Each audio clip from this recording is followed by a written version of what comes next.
Perkenalkan, nama saya Hugo Nicholas Piamole dari kelas 11 IPA 2. Di video kali ini, saya akan mempresentasikan karya ilmiah saya yang berjudul Pengaruh Platform YouTube terhadap Gaya Hidup Seorang Remaja. Bab 1, Pendahuluan. 1.1 Latar belakang. Media sosial adalah wadah yang dapat membantu orang dalam menyampaikan informasi. Munculnya inovasi-inovasi baru di media sosial seperti Facebook, Twitter, dan YouTube membuat remaja lebih gemar untuk lebih aktif di jejaring sosial dibandingkan kehidupan nyata mereka. YouTube sebagai salah satu inovasi dari media sosial yang populer di kalangan remaja karena YouTube merupakan situs web yang bisa membuat video berdurasi lama dan banyak video menarik yang disuguhkan di dalamnya. Tidak dapat dipungkiri jika media sosial, terutama YouTube, memiliki pengaruh yang besar dalam kehidupan remaja saat ini. Media sosial sekarang sudah menjadi fondasi utama bagi kalangan remaja. Banyak remaja yang berlomba-lomba untuk membuat video tentang keseharian mereka di YouTube agar terlihat menarik oleh banyak orang. Ada juga yang menggunakan YouTube untuk mencari konten pornografi karena mudahnya akses dan tidak ada yang mengetahuinya.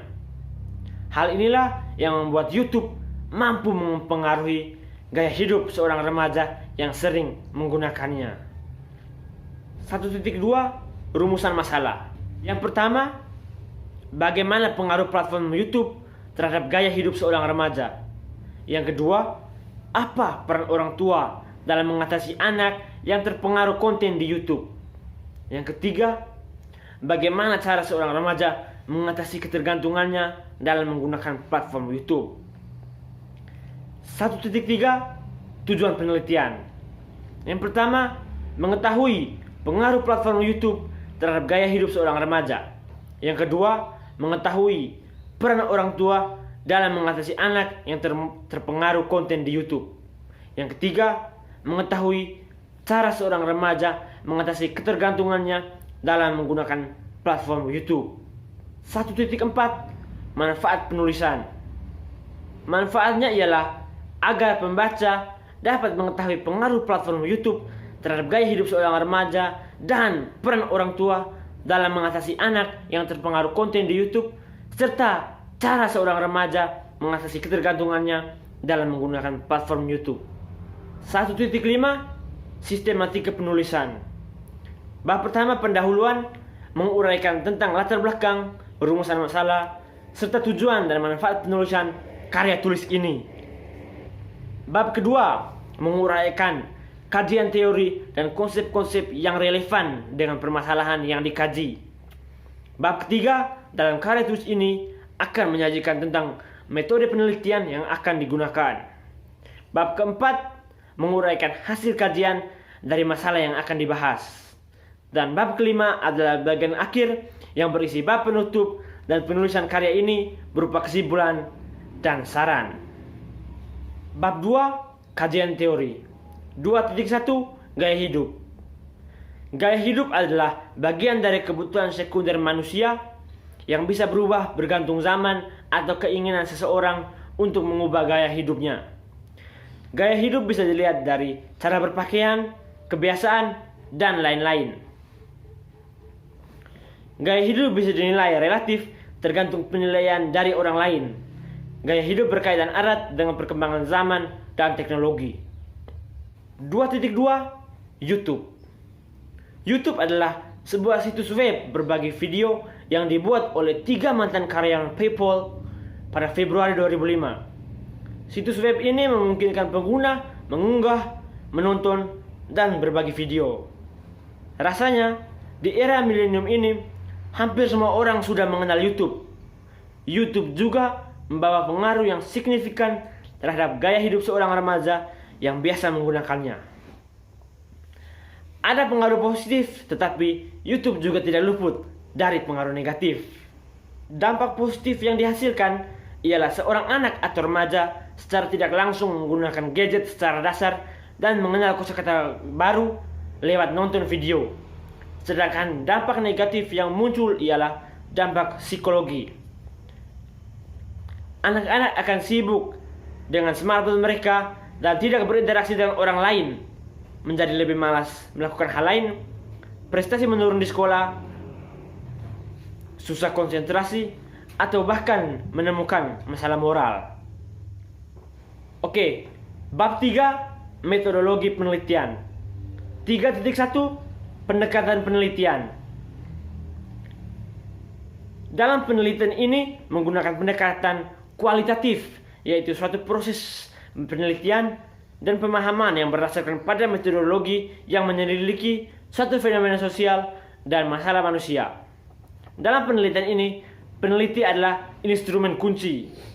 Oleh karena itu, peneliti harus memiliki bekal teori dan wawasan yang luas. 3.2, jenis penelitian. Penelitian ini menggunakan metode kualitatif yang dapat diartikan sebagai prosedur penulisan yang menghasilkan data-data deskriptif, kata-kata tertulis atau tulisan dari perilaku yang diamati. 3.3, tempat dan waktu penelitian. Penelitian ini bertempat di SMAK Regina Pacis Bajawa, sedangkan waktu penelitian dimulai November 2020. 3.4, teknik pengumpulan data.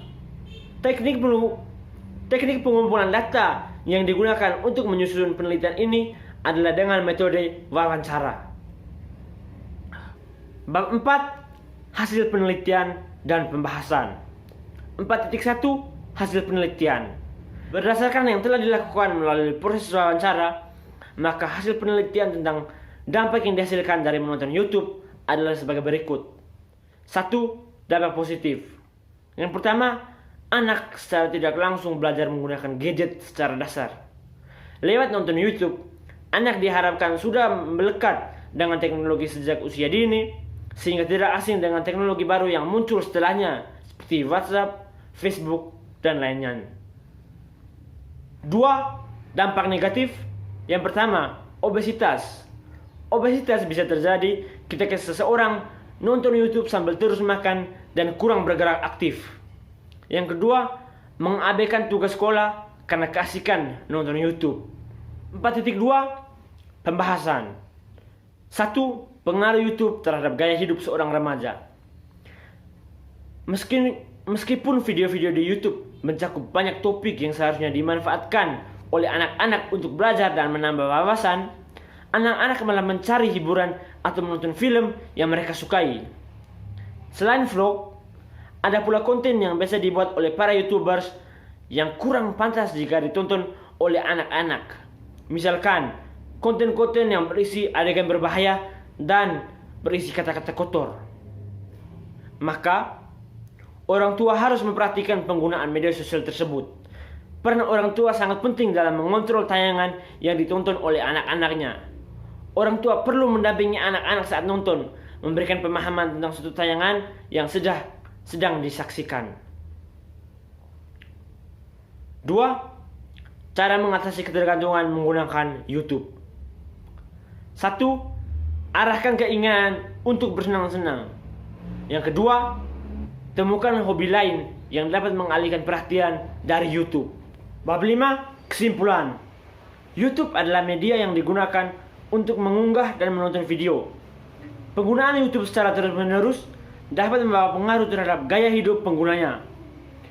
Ada dampak positif dan negatif dari penggunaan platform yang satu ini.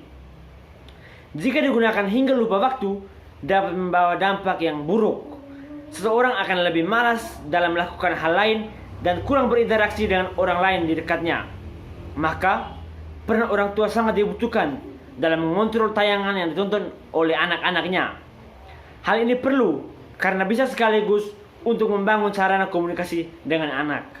5.2, saran. Orang tua sebaiknya membatasi anaknya menggunakan smartphone untuk menonton YouTube, karena jika terlalu sering, maka anak akan kecanduan dan bahkan memicu munculnya penyakit fisik dan psikis. Sekian dan terima kasih.